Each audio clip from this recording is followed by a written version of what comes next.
Hey guys, welcome to take food tales. ఈరోజు నేను ఒక మంచి వీడియోతో మీ ముందుకు వచ్చాను. మా హస్బెండ్ ఎప్పుడు అంటుండేవారు, ఖచ్చితంగా గుణపూర్లో శివరాత్రి రోజు అక్కడికి వెళ్ళాలి, అక్కడ జరిగే రథోత్సవం తెప్పోత్సవం అంతా చాలా బాగుంటుంది అని. కానీ పెళ్ళైన ఇన్ని ఇయర్స్లో మాకు ఈ ఇయర్ సెట్ అయింది.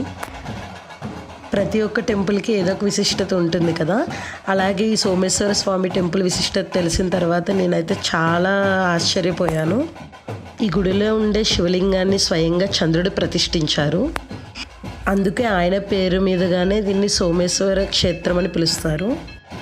ఈ గుడిలో ఇంకొక విశిష్టత ఏమిటి అంటే 2 అంతస్తులుగా ఉంటుంది ఈ టెంపుల్ వచ్చి. కింద సోమేశ్వర స్వామి కొలువై ఉంటే పై అంతస్తులోన సేమ్ అదే గర్భాలయ పై భాగాన అన్నపూర్ణాదేవి కొలువు ఉంటారు. ఈ గుడిలో శివలింగం స్ఫటికలింగంలా ఉంటుంది. అలాగే ఇది శ్వేతవర్ణంలో ఉంటుంది. మనం ఈ లింగాన్ని దర్శించుకుంటే అమావాస్య రోజున నలుపు వర్ణంలో, పౌర్ణమి రోజున గోధుమ కలర్లో కనిపిస్తుంది. తర్వాత మళ్ళీ యథావిధిగా శ్వేతవర్ణంలోనే కనిపిస్తుంది, అంటే రిమైనింగ్ అన్ని డేస్ కూడా. ఈ శివరాత్రి గుళ్ళో జాగారం చేయడం నాకు చాలా గొప్ప అదృష్టంగా భావిస్తున్నాను. ఎటు చూసినా భక్తులు జాగారం చేస్తూ శివుడిని ధ్యానిస్తూ ఉన్నారు.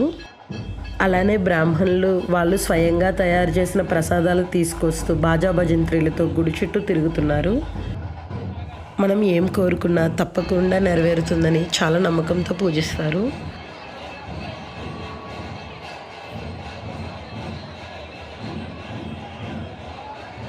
అలానే మెయిన్గా పిల్లలు లేని వారు ఖచ్చితంగా శివరాత్రి రోజు ఈ గుడికి వస్తారంట.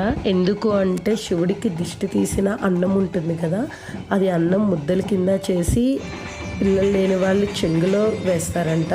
అది తింటే ఖచ్చితంగా పిల్లలు పుడతారని చాలా గట్టి నమ్మకం ఉంది ఇక్కడ.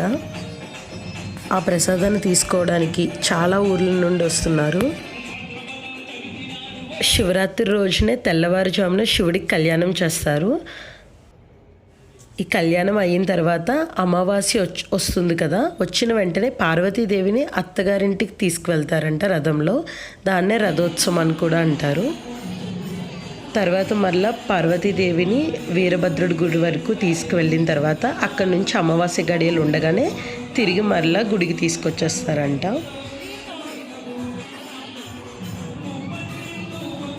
అసలు శివరాత్రి రోజు గుణపూడి గుడిలో నేను అలా ఉండడం అనేది నేను మా హస్బెండ్ కూడా చాలా అదృష్టంగా భావిస్తున్నాం. అక్కడైతే కళ్ళు సరిపోలేదు చూడడానికి.